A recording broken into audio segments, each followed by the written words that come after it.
Created live on Fireside. The following program was recorded live on Fireside Chat. If you'd like to participate in these chats, join us every Thursday at noon Eastern Time at firesidechat.com/Scott Monty. Have you ever admired a leader and wondered just what it is that makes her who she is? How he came to embrace the things that advanced him? Welcome to Timeless Leadership, where we look at the principles that define success.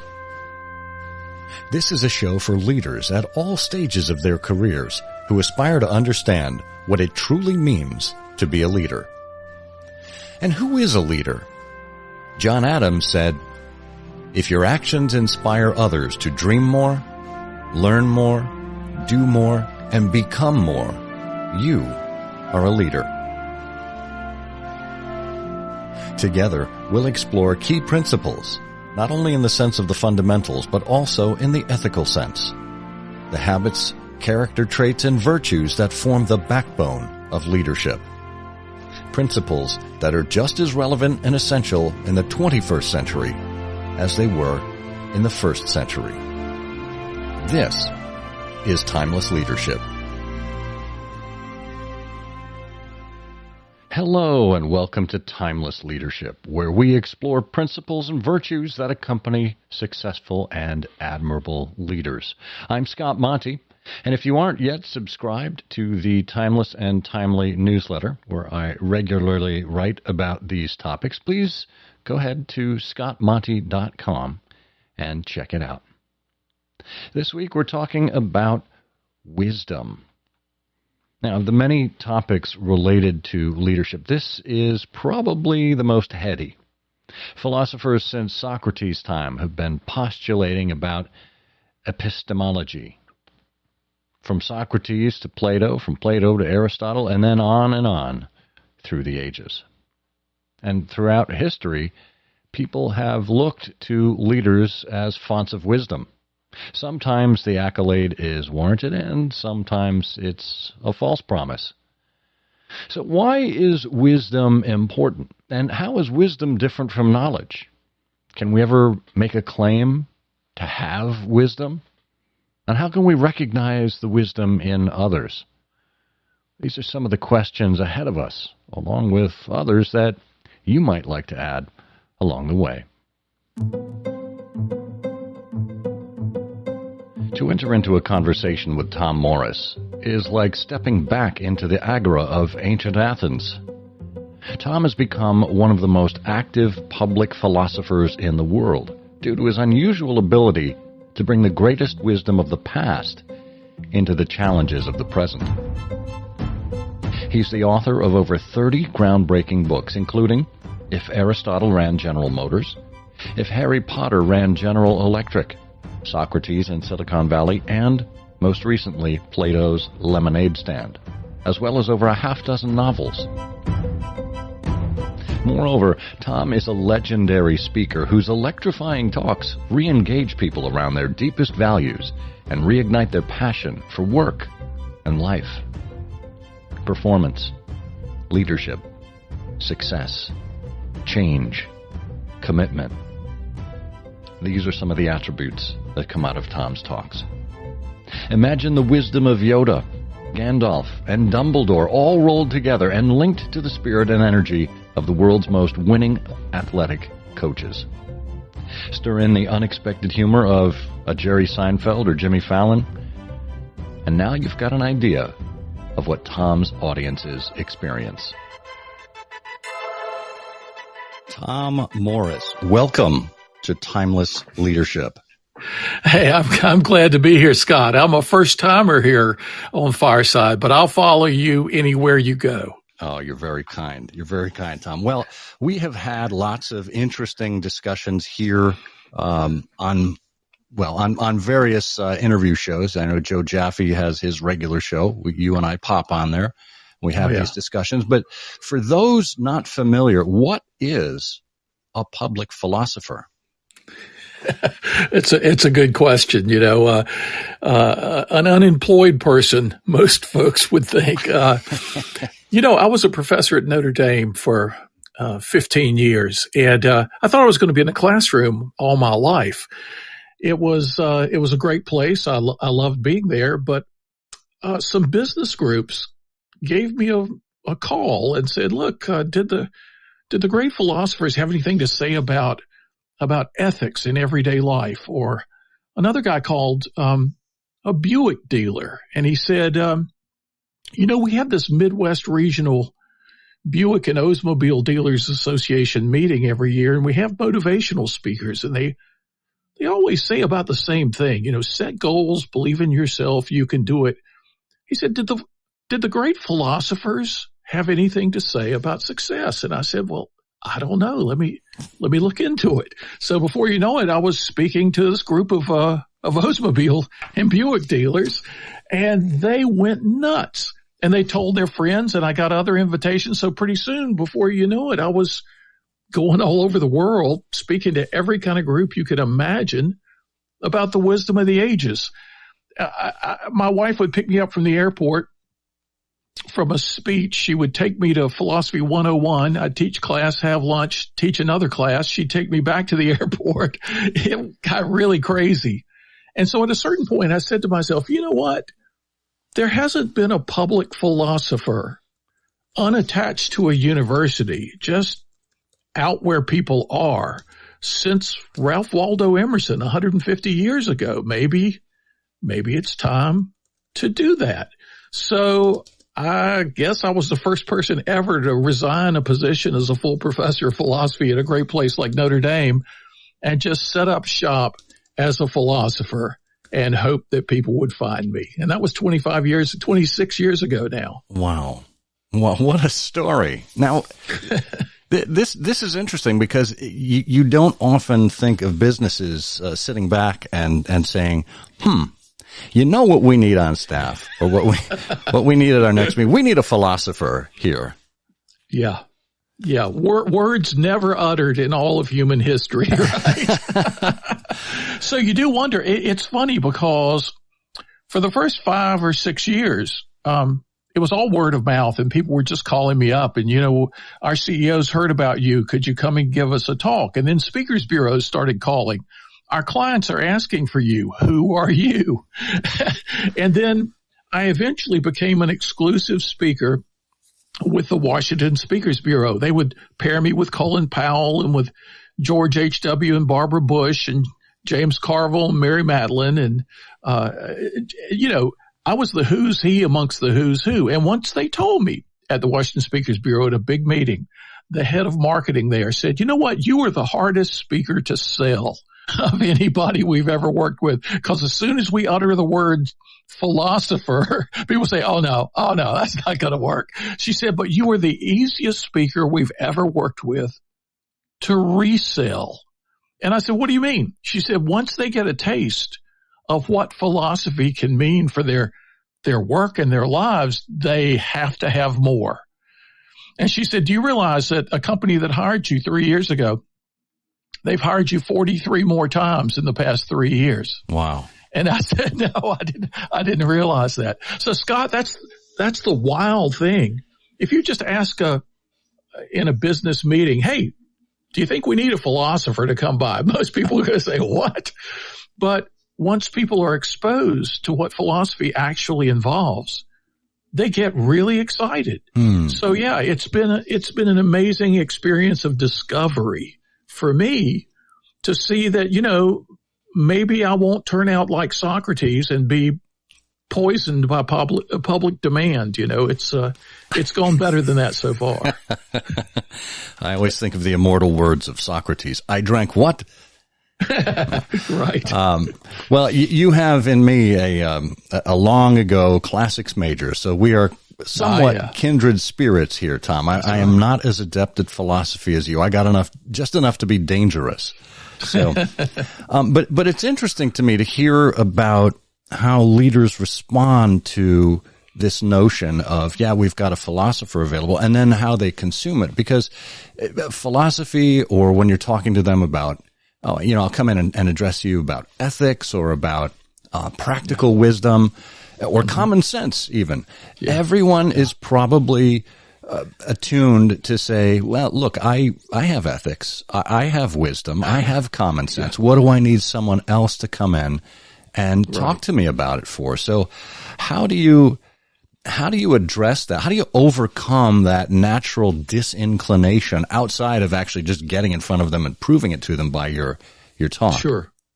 Well, it's a funny thing. Every business, whether they make a product or provide a service, every business is really in the human nature business, because they're only going to be as good as the people in their company are. And ultimately motivating human beings to feel their best, to be their best, to do their best each and every day is the job of any leader. And when I can explain, the great philosophers I consult aren't the ones who asked crazy questions about obvious truths, like how do we know we exist?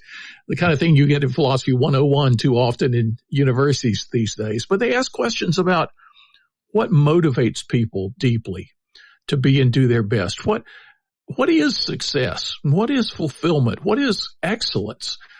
And if you can help people think clearly about these things and think a little more deeply about these things than they're accustomed to, then they can make new things happen. So it's funny because one financial services company had me come back and speak to their people. I think it was 68 times. And my joke used to be, well, their financial services company, they're not going to be wasting their money if they don't think, philosophy is doing them any good. So they were investing in their people every time they brought me in to tackle a subject. It could be excellence. It could be success. It could be how to deal with difficult change.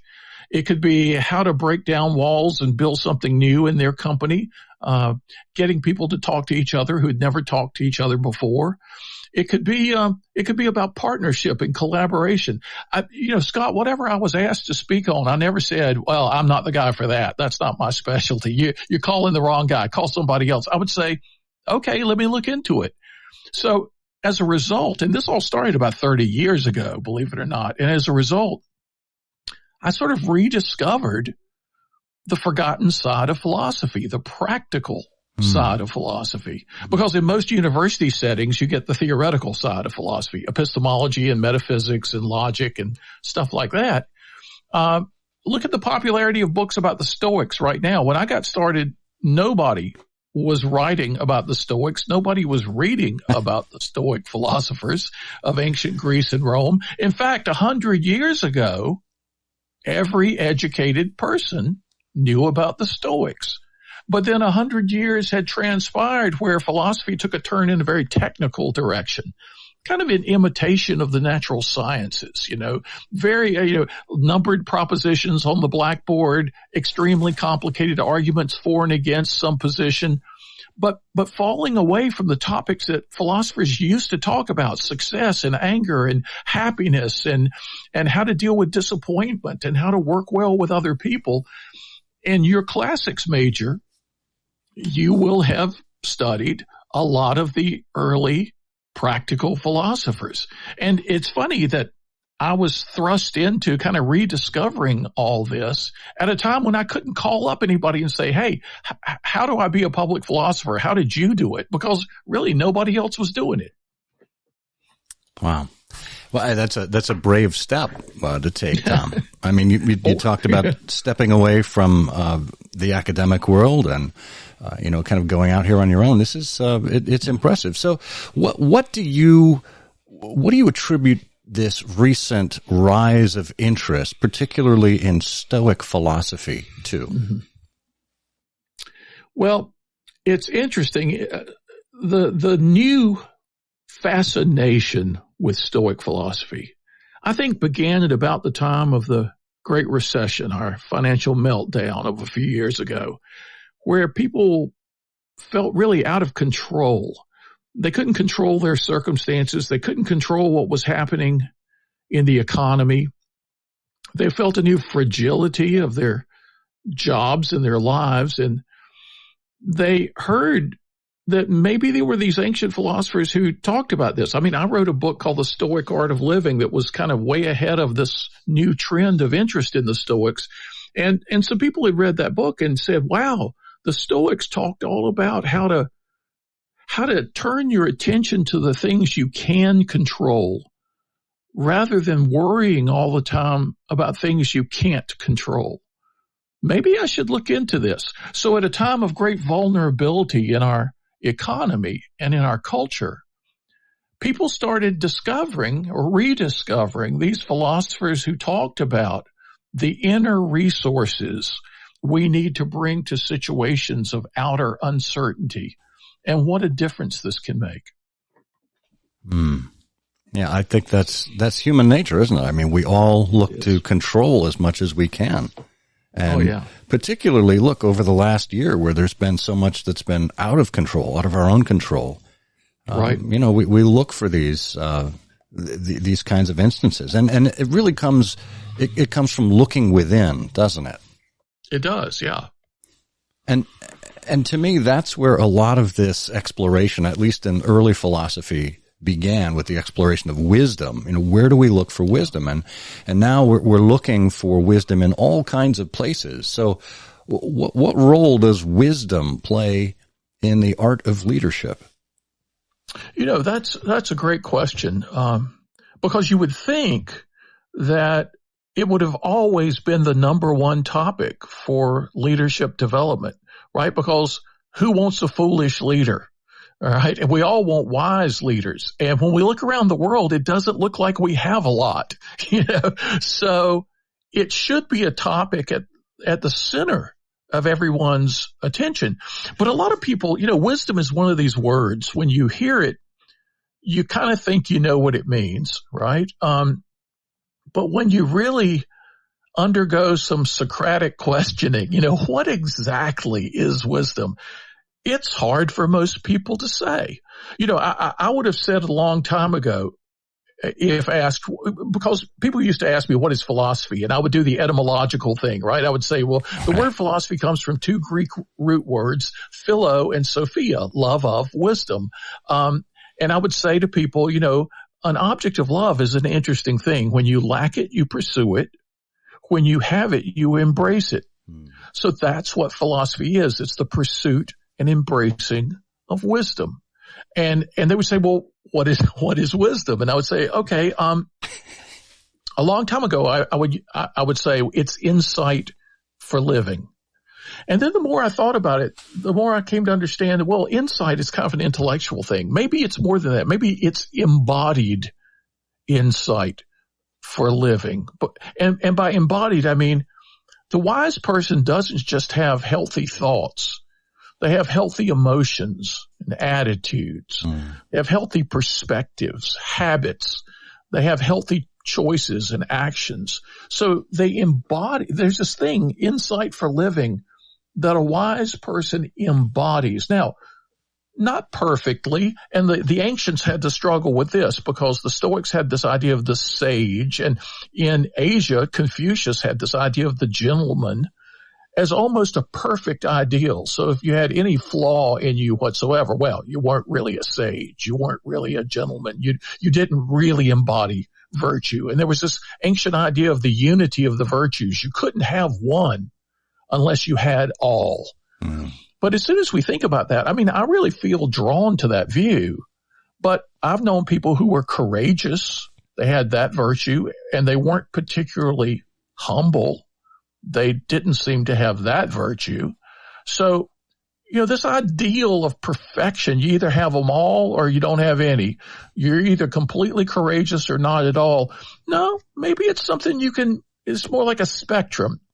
It's not like a light switch on or off. It's more like a dimmer switch, right? You can grow in the direction of perceptiveness, in the direction of courageousness, in the direction of honesty, in the direction of prudence.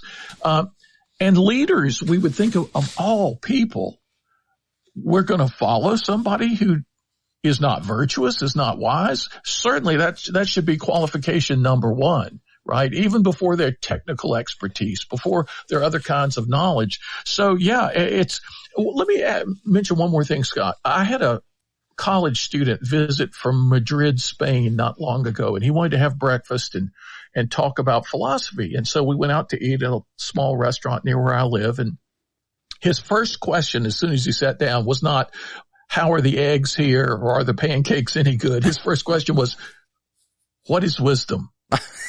He got right to the point, right? So we're sitting down. I don't even have my napkin up yet. He says, what is wisdom? And I gave him my answer. It's embodied insight for living. And then I thought for a second. I said, you know what? It's two things often. It's guidance and guardrails. And he said, what are guardrails? As a Spanish speaker, he wasn't familiar with that. I said, if you're up in the mountains and you're driving around up a mountain on a curvy mountain road, there's a metal railing on the side of the highway so your car won't go over the side. Guardrails, yes. I said, wisdom is about two things. It's guidance and it's guardrails. It's guidance to lead us where we should go, and guardrails to keep us from going over the edge as we make our way there. He said, I've never thought about it this way before. And I said, neither have I. It's good to be asked questions, because at our best, we think anew about something we think we've understood for a very long time. Oh, that's profound. I mean, aside from, the easy answer to his question, what is wisdom? You could have certainly said it's the self-awareness to not ask hard questions before the coffee gets here. But boy, by asking it and re-asking it in different contexts, it really helps us to kind of set the tone. And your notion of guidance and guardrails, this is exactly what leaders do at the best companies, or the best leaders do at their companies. Mm-hmm.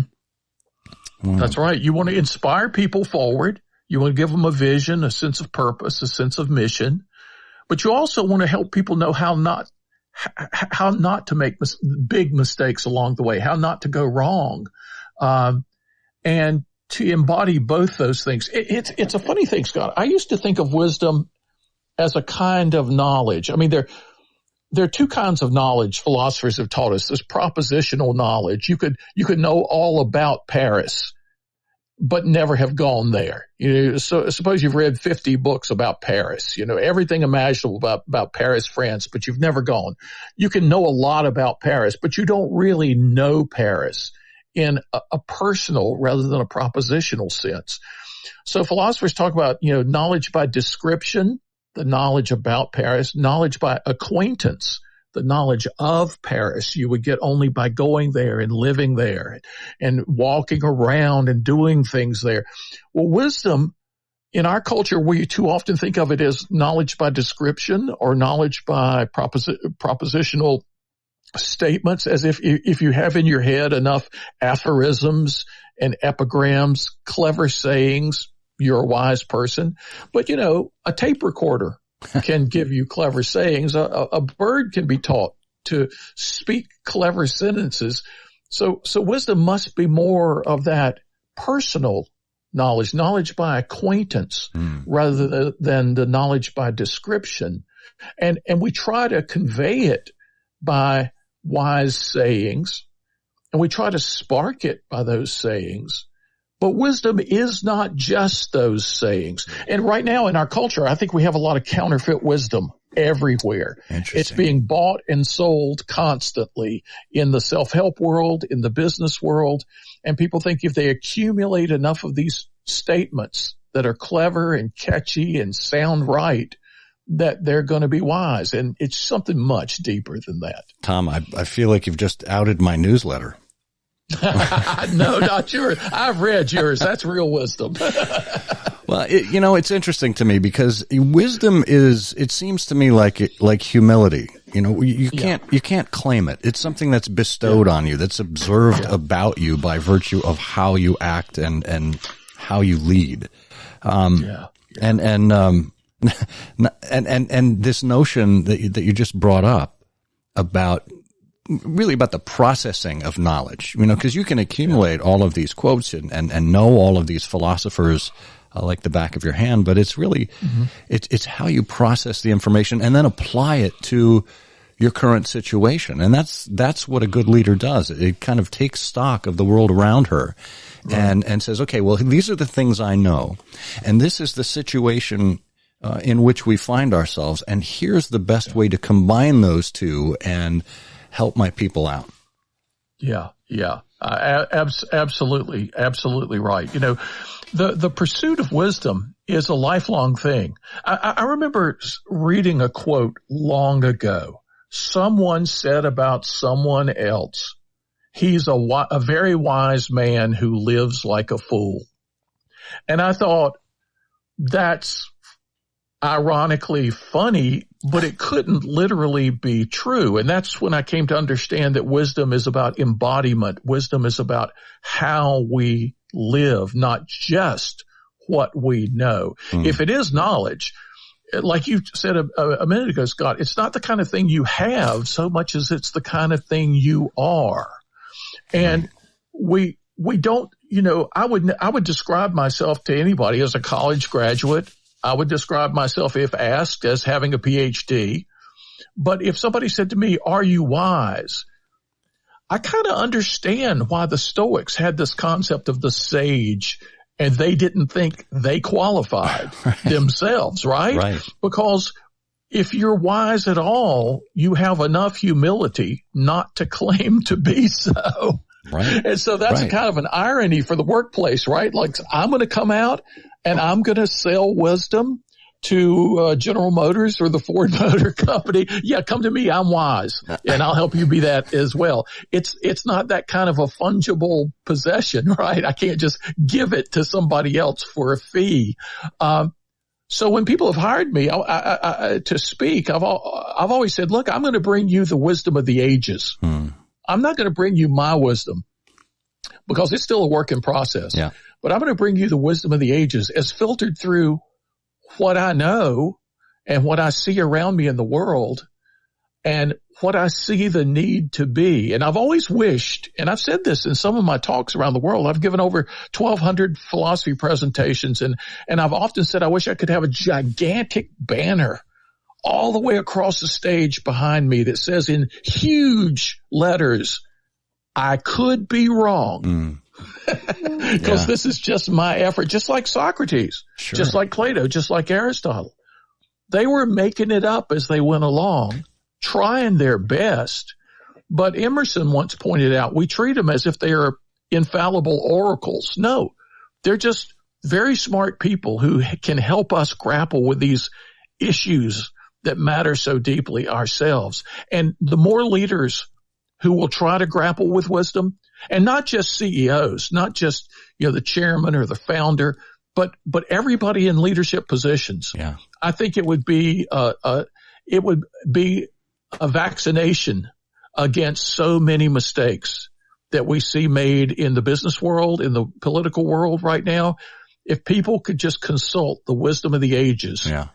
For new perspectives. Well, it's hard, Tom, because, I mean, people don't have a good recollection of what happened last year, let alone what happened 3,000 years ago. It's very true. And this is something, you know, that my personal crusade is to help people understand inspirations from literature and philosophy and history. And there's so much knowledge and learning that's been bound up that we can get a jump ahead of the competition simply by being aware of other people's mistakes and avoiding those as we move forward. That's right. I mean, we don't have to make it all up from scratch, right? We don't have to think of our lives, our careers, our businesses as starting with the quintessential blank canvas. You know, there's plenty of stuff. It's almost like the great philosophers of the past have left us a treasure trove of wisdom. It's almost like they've endowed us with a gigantic bank account, but we refuse to write checks on that account. We're just going to try to, you know, make it all up ourselves. Or we've forgotten our PIN at the ATM. Same kind of thing. Tom, you mentioned before the 7 C's of success. Can you outline what those are for us? Well, that's what I discovered in response to the Buick and Oldsmobile guy. He wanted something deeper on success. So I got to work. I got busy. I got busy in world wisdom literature. And I want to tell you, Scott, the last thing I expected was to discover in the Greeks, the Romans, the Chinese, in India, across the world, the same ideas about success. Beneath all the cultural differences, there's this amazing convergence of great minds through the centuries around a few ideas. And it didn't take me long. I was reading probably the most I've ever read in a short period of time for about 6 months. And I discovered 7 universal conditions for success. For any challenge, whether you face it alone or you're doing it as a team with other people, these 7 conditions apply. And I'll just mention each really briefly. In any challenging situation, with any relationship, with any opportunity, with any challenge, we need first and foremost a clear conception of what we want to see happen in that situation. We need a vivid vision, a goal clearly imagined, a mental conception, a clear conception. Aristotle used words like telos, the end, the target, the bullseye. We need to bring, number 2, a strong confidence to our pursuit of that goal. I've learned from championship athletes a really interesting lesson. Most people look to their circumstances to give them confidence. The championship athletes I've met have told me they have to bring their confidence to their circumstances. It's a very interesting reversal of perspective. So we need a clear conception of what we want to see happen. We need a strong confidence that we can attain the goal we've set for ourselves. We need a focused concentration on what it's going to take. How do I break it down? If I want to be a certain place 6 months from now, where do I have to be 2 months from now? How about 2 weeks from now? What can I be doing today and tomorrow? Daunting goals become manageable objectives as we divide and conquer. So that's number 3, a focused concentration. Number 4, we need a stubborn consistency in pursuing our vision. The word consistency comes from 2 Latin root words that just mean stand together. Do our actions stand together with our words? Do the people on our team stand together, or are we pulling apart? We need consistency. We need, number 5, an emotional commitment to the importance of what we're doing. There's a lot of literature recently about resilience, about grit. That all comes from an emotional commitment to the importance of what we're doing, which has to do with our purpose, our vision, our mission, our emotional buy-in. We don't talk about the emotional side of things enough in modern day business. We need an emotional commitment. Number 6, we need a good character to guide us and keep us on a proper course. Again, guardrails as well as guidance. And number 7, the last one, and for some people the hardest, we need a capacity to enjoy the process along the way. Anything that can be enjoyed, we need to relish it. We need to really love it. Now, there are going to be days where there are just tough things going on. You can't enjoy this day. You can't enjoy it. Well, wait, there may be something about the day you can enjoy. Number 7 doesn't say enjoy everything. It says cultivate a capacity to enjoy the process, because the process will give you the results. Too many people wait to enjoy the results, but they never get the results because they haven't learned to love the process. So those 7 conditions of success: clear conception, a strong confidence, a focused concentration, a stubborn consistency, an emotional commitment, a good character, a capacity to enjoy. They've changed my life, even though I discovered them just to be of help to other people. And if anybody wants to come to my website, Tom, V as in Victor, Morris.com, and there's up at the top, they can click 7 C's of success and get this list that we just talked about. That's fantastic, Tom. And I can't tell you how much I was smiling while you were saying that. You couldn't see me. But a lot of these 7 C's that you mentioned actually found their way into this little card that we used to get as employees of Ford Motor Company. Oh. It was the one Ford plan was on one side, and then on the reverse was expected behaviors. And there were 4 sections for expected behaviors, and it was an acronym. It's spelled out FORD. And F was foster functional and technical excellence. Does know and have a passion for our business and customers. Demonstrate and build functional and technical excellence. Ensure process discipline. Have a continuous improvement philosophy and practice. Right, that's the first one. The second one is own working together. Believe in skilled and motivated people working together. Include everyone. Respect, listen to, help, and appreciate others. And build strong relationships and be a team player. Develop ourselves and others and communicate clearly, concisely, and candidly. Under R, role model Ford values. Show initiative, courage, integrity, and good corporate citizenship. Improve quality, safety, and sustainability. Have a can-do, find-a-way attitude and emotional resilience. And enjoy the journey and one another. Have fun, never at others' expense. And then the last section was about delivering results. Deal positively with our business realities. Develop compelling and comprehensive plans while keeping an enterprise view. Set high expectations and inspire others. Make sound decisions using facts and data. Hold ourselves and others responsible and accountable for delivering results and satisfying our customers. I mean, that just embodies so much of these generations of wisdom and your 7 C's of success. I mean, that's right. You're absolutely right, Scott. I mean, I've often been amazed at how leadership groups respond to a talk on the 7 C's, which I often call true success, the art of achievement in times of change. The groups that get the most excited are the groups of people who've sort of been living these things without being able to articulate all the ideas. And they'll often come up to me afterwards and say, that's so good.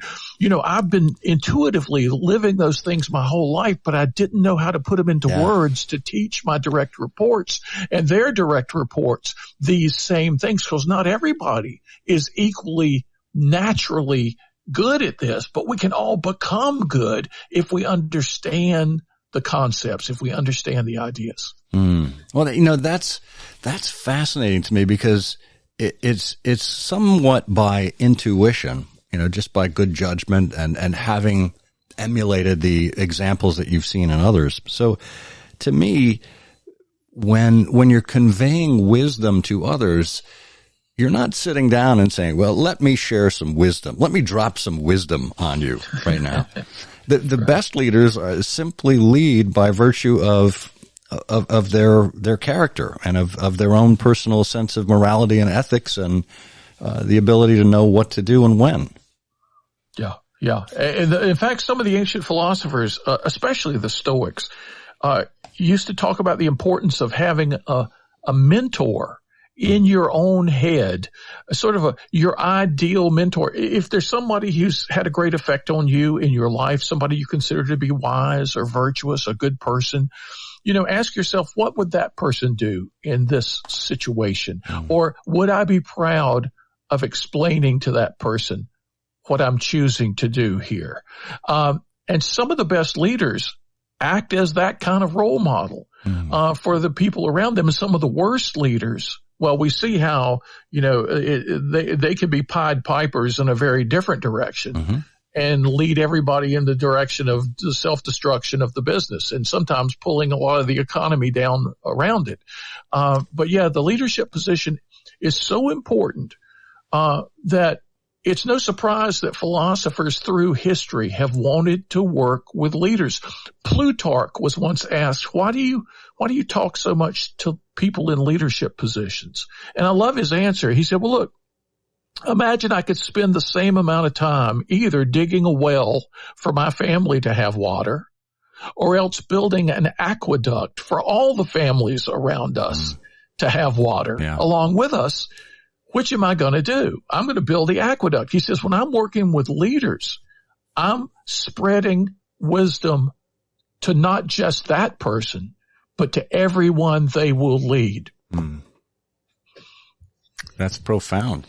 That's profound. And the best leaders, that's exactly what they do. They view their most important job as training the next generation of leaders. That's right. That's right. It's funny how so much of our sloganistic culture sort of gets that right, but without exactly getting it right.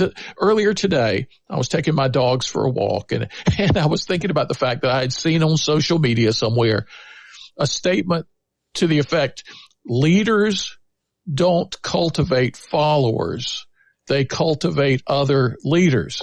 And I thought, wait a minute, maybe that's being presented as a false choice.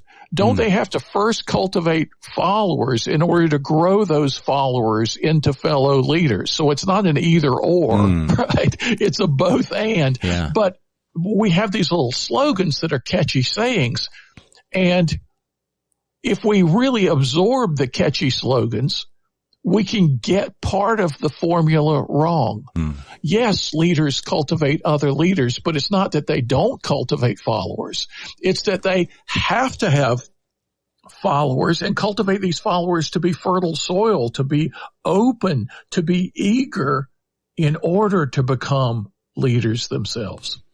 Yeah, that's interesting, because and it dovetails with a thought I just had, and that is some leaders maybe, lacking wisdom, but certainly not lacking in the ability to get people to follow them. That Pied Piper mentality right. you were mentioning. What they have is the power of charisma, and when exposed to wisdom versus charisma, and kind of where we are as a public right now, either as employees or as citizens or as members of a family. How do you see the role of wisdom and charisma kind of playing hand in hand? Yeah, you can have certainly one without the other. And that's when charisma is at its most dangerous, when it's operating without wisdom. And how does it operate? Well, there are very charismatic people who are pure manipulators. They learn how to manipulate others through those other people's fears, through their desires, through their prejudices, through their misunderstandings. They know every note to play to create the song that's going to lure everybody in their direction. And they do it with energy. They sometimes do it with humor. They sometimes do it outrageously. They attract attention. And that's charisma without wisdom. Now, wisdom without charisma can be a very small, quiet voice. And it sometimes takes one to know one. The wise person will attract other wise people. You have to have at least a shred of wisdom in your own soul to recognize greater wisdom in another and be attracted to it. But when you can combine these two things, the wise person who has an energy flowing through them that's often described as charismatic, the person who has judgment and perspective and balance and who bases everything they do on truth and goodness and beauty and unity, but allows the energy of the universe to flow through them in a positive direction. That's where you combine the two things and you have the possibility of truly great things being accomplished. My gosh, you do sound like Yoda. Yeah, except I do everything in a grammatically proper order. There you go. Well, what you were just saying there, it reminds me of a passage from an old Sherlock Holmes story, where Conan Doyle wrote, "Mediocrity knows nothing higher than itself, but talent instantly recognizes genius." Yeah, there you go. Absolutely right. And we all come into this world as children, exploring the world and open to everything. And it's hard to explore for very long without catching some bits of wisdom, which then gives you a basis on which to recognize and learn more.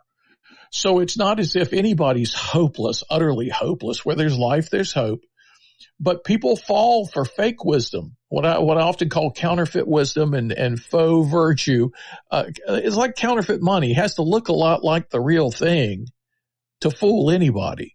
And that's the same way with counterfeit wisdom. And we have a lot of that being bought and sold in our culture right now. And on some days it kind of discourages me. And on other days I say, no. It's just a sign of how desperate people are for the real thing. And that's a good sign. That's a great way of looking at it, Tom. I love that. Last week here we talked with Harry Cohen, and I think you know Harry. I know Harry. He's a great guy. He is. So we talked about heliotropic leadership, which has a lot to do with optimism, but it's more nuanced than optimism. But that's Harry's thing. I look at this kind of thing as a gift. Right? Yeah. There are faux philosophers and faux self-help gurus out there, but it's a great sign for the industry. Yeah, it is. It really is. Now, it's sort of heartbreaking when you hear of some best-selling author, some advice guru, when you hear from people who know this person one-on-one, and they use various parts of the anatomy to describe this person. And I asked a speaker's agent not long ago about a very well-known character, and I heard the words "worst person alive," and I thought, really, it's a sad thing when you know that there are folks out there, wolves in sheep's clothing, the old expression, right? Yeah. But there have always been charlatans, there have always been con men, and there have always been the real deal. The people who are truly wise, whether it's somebody's grandmother, they grew up, often say to people, have you ever had a wise person in your life? Yes, my grandmother is often an answer. That's true. Yeah. And so for too much of human history, those grandmothers' words of wisdom were not written down. We have the grandfathers, but we don't have enough of the grandmothers. And hopefully in our time, we're reversing that. We have many more wise women writing down what they've learned, trying to pass along what they've learned. And it's a wonderful thing. Yeah. Everyone's grandmother seems to have said, you have 2 ears and 1 mouth. Use them in that proportion. And I found out, doing a little research, that was actually said by Socrates. So we get it from Epictetus, we get it from Socrates, but actually I think we get it from both their grandmothers. See, there you go. It's the grandmother effect again. But Tom, that leads me to the natural question. Does wisdom require reaching a certain age? In other words, are age and wisdom necessarily a thing that have to happen together? I've known a lot of wise old people, and I've known a lot of foolish older people. I would say there is a correlation between age and experience, and there's a correlation between experience and wisdom. So experience provides what philosophers would call a necessary but not sufficient condition for wisdom. It's up to us how we use that experience. I like to say, I live at this point in my life, I'm 69 years old, just turned 69 a week ago. And I say, I live perched high atop a mountain of my own mistakes from which I can see far. So I've used my mistakes, I've used my experiences to develop wisdom. Not everybody does that, but we can occasionally come across a 15-year-old, a 12-year-old, an 8-year-old who seems to have a very wise perspective. They've used even their limited experience to spin it into the gold of wisdom. We can all do that. Whatever stage of life we're at, we can all do that. But too few people take the time required. Yeah. Well, that's just it, Tom. I've been told by a number of people that I am an old soul, and that I've perpetually been about 67 years old since my teenage years. Well, we have Justin here who would like to participate. Justin, welcome to Timeless Leadership. Hi, Scott. Hi, Tom. Thanks so much for inviting me up, and thanks for this conversation. I find it fascinating, and My question, or I guess interjection of this idea, is looking at talking about wisdom versus talking with wisdom. And I find this conversation so far has been a combination of both of those. But as apps like this that I'm currently on and others happen, I find there's a lot of talking about wisdom or talking about philosophers, but where, like, I don't know if people realize that talking about wisdom is not the same as talking with or living with wisdom. And I'm curious to hear your thoughts on that. Yeah, that's a very astute comment, Justin. You're so right. It's much easier to talk about wisdom than it is to talk wisely. It's much easier to talk about philosophers or about philosophy than it is to be philosophical yourself. I even knew people when I did graduate school at Yale for 6 years in 2 different departments, philosophy and religious studies. And I was shocked to discover that there are people who get a Ph.D. in theology in order to avoid spiritual questions in their own lives. There are people who get a PhD in philosophy in order to avoid the hard work of becoming wise. It's much easier to just be able to list what Seneca said. Here's what Marcus Aurelius said. Here's what Epictetus said. Oh, and Confucius said something much like that. That's easy. What's hard is digging deep in the resources of your own life and your own experience and coming to grips with your vulnerabilities, with your flaws, with your weaknesses, as well as your strengths, with being able to say, man, I messed up there big time, and here's what I've learned from it. So you're absolutely right. To talk about wisdom is much easier than to talk with wisdom about any given topic. And for me as a philosopher, as soon as I realized the difference in graduate school, I said, I can never let the study be a substitute for the practice of wisdom. I love that, Tom. And Justin, your point is so well taken, particularly in our digitally saturated age. You know, I was having a conversation just last night with my 17-year-old, trying to impart upon him the wisdom of ages that we fathers have accumulated to help him avoid the same mistakes that I've made, and realizing that, you know, he's got to make his own mistakes too. But as part of the conversation, I said, you know, you spend an awful lot of time on your phone, and look, I do too. I think we all have screen fatigue right about now, particularly after a year of the pandemic. And when we spend such time doom scrolling and commenting and trolling and doing all of these inane things that require less thought than a millisecond, we're avoiding the kind of introspection and reflectiveness that we once had. And look, our parents, our grandparents probably said the same thing about television and radio before us.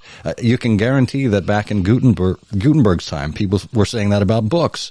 That this takes us away from the self-reflection that's so important. But I think it's absolutely essential, particularly now, to set some time aside. I tell this to leaders all the time. Find some time to reflect, to be self-aware, and to understand, you know, where the improvement may lie. And Tom, that's your mountain of mistakes. There it is. Not everyone takes the time. People are running from their mountains of mistakes. Yeah, I'm just impressed that you know, our conversation partner here, Justin. I'm impressed with you, man, that you saw this, that you recognize this, because it seems to be a rare person these days who will use social media and come away saying what you said, you know, noticing the difference between people just kind of tossing around ideas about wisdom, ideas about meaning, ideas about life, and people who actually seem to embody these ideas. And even if very imperfectly, who are at least struggling with the right stuff. You know, I mean, I remember when I first learned to play tennis, that I read books about it first and thought I knew a lot about how to play tennis before I ever walked onto a tennis court. And boy, a different experience that was, right? And it's the same thing with wisdom, right? You can read about it endlessly, but it's walking onto the court, holding a racket and picking up a ball. All of a sudden, everything gets real. Yeah. Well, and look, that's why it's so fun to have these kinds of discussions, because we don't get this level of thoughtfulness and discourse on a platform like Twitter, for example. Yeah, that's true. It's far too rare. And it's interesting what we said about age and wisdom. I knew a guy once, Roland Bainton. He was the most famous historian of the Christian church alive in his time. And I knew him when he was about 90 years old. I was at a dinner party once with him and a bunch of people, very prominent people. I was lucky as a graduate student to be invited to this dinner. We had a Muppet there from Jim Henson's workshop, and the Muppeteer, they were having dinner with us at the table, and the Muppet was at the table.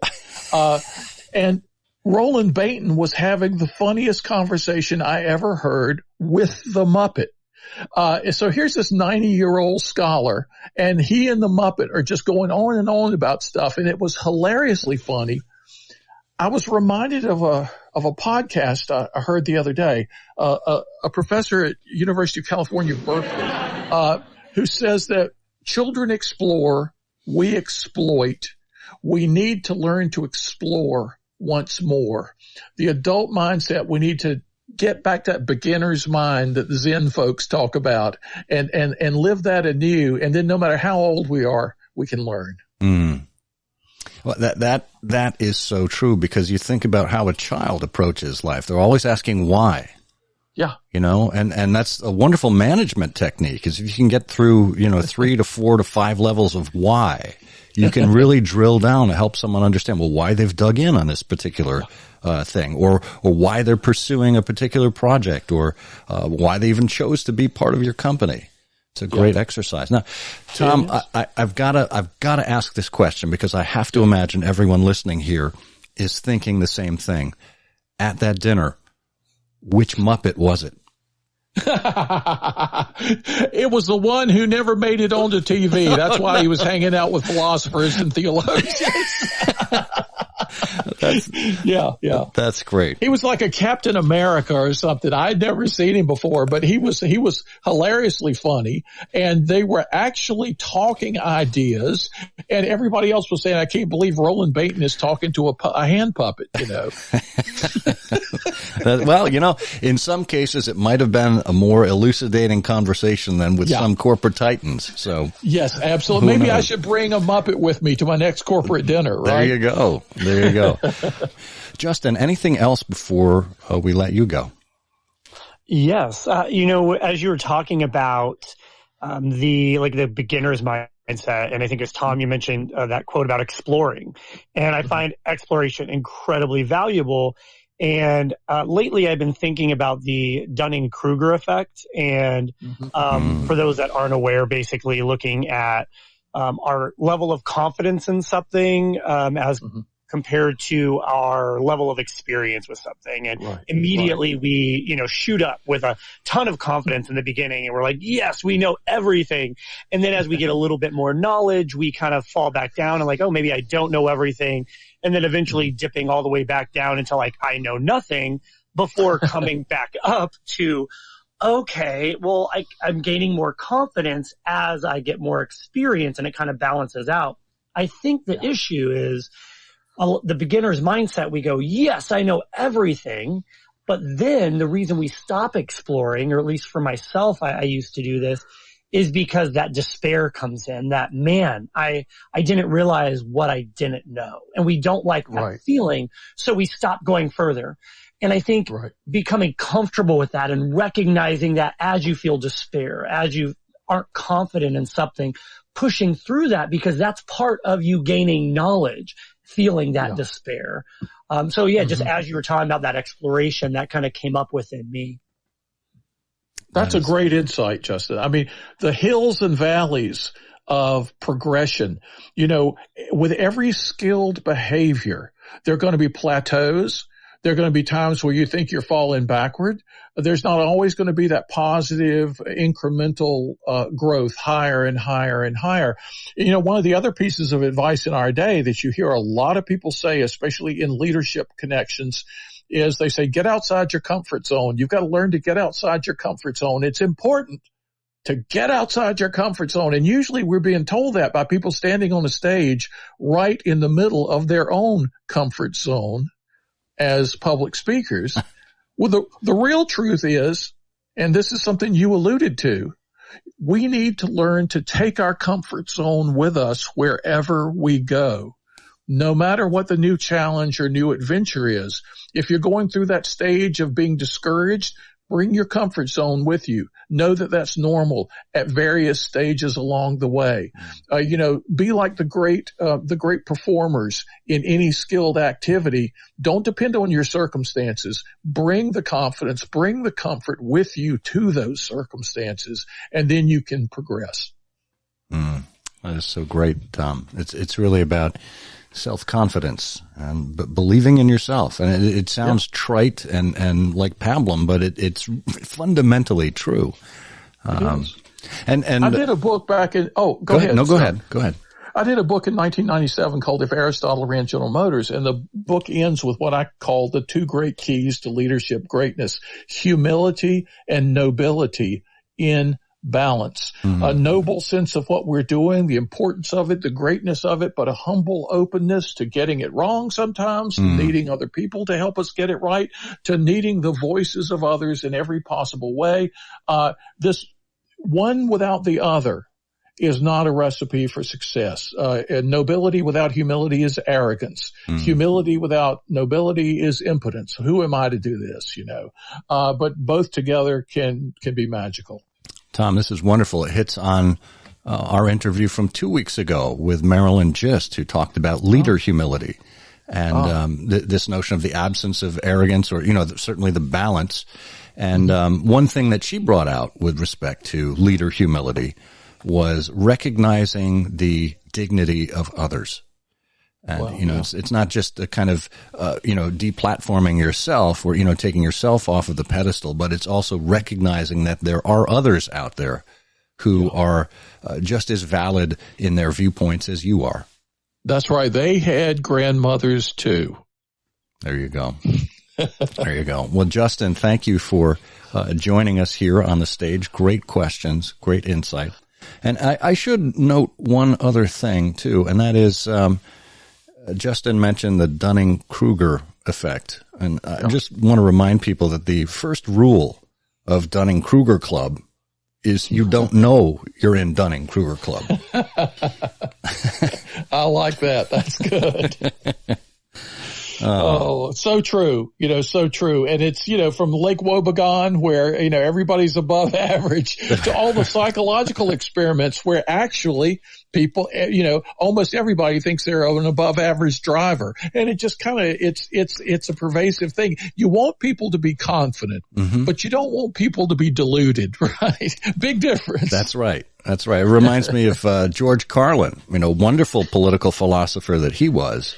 In his comedy, he said, hey, imagine how dumb the average person is and just realize that half of the people are dumber than that. That's great. I like that. It's a little scary to leave the house when you think like that, but very wise. Yeah. Well, Tom, we haven't mentioned too many of your books here. You just did mention If Aristotle Ran General Motors. You also did If Harry Potter Ran General Electric. And most recently, Plato's Lemonade Stand. Oh, it may be my favorite book I've ever done. And it came out just right before the shutdown with the pandemic. It's how to deal with disruptive and difficult change in our lives. Actually, the first half of the book is how to handle the change that happens to you. And part 2 of the book is how to deal with the change that will happen only because of you. So it's about grappling with change, and it's about initiating change. The old saying, when life hands you lemons, make lemonade, I heard it 100 times growing up as a kid. Nobody ever said how to do it. It turns out the philosophers had a lot of wisdom. that book I'd love it if everybody gets to see Plato's Lemonade Stand, because it's full of funny stories. It's full of the wisdom of the philosophers, and it's changed my own life. I wrote it over a 15-year period. I wrote it 25 different times, 6 different titles. I finally got it right, and that's the version you can get on Amazon. Wow. Wow, that's impressive. So it's got to be good. I mean, it's handcrafted lemonade over a 15-year period. It's vintage. That's right. No calories, but great taste. There you go. Well, Tom Morris, you can find all of his books at tomvmorris.com, and of course on Amazon and wherever fine books are sold. Tom, thank you so much for joining us here on Timeless Leadership and imparting your wisdom on all of us. Oh, Scott, it's always a joy. Anytime I get a chance to talk with you, I feel like you're a real brother in our quest for wisdom, and to bring a little bit of it more to the world than the world's normally accustomed to. So thank you for all that you do to spread wisdom. You're very kind. Every day, true leaders seek to know more than they did the day before. But wisdom is more than knowledge. It's measured in how we apply our understanding in practical ways, in service to others. Thank you for joining us and for being an advocate for timeless and principled leadership, whenever and wherever you find it. I'm Scott Monty. Until next time, may you dream more, learn more, do more, and become more, for you are a leader.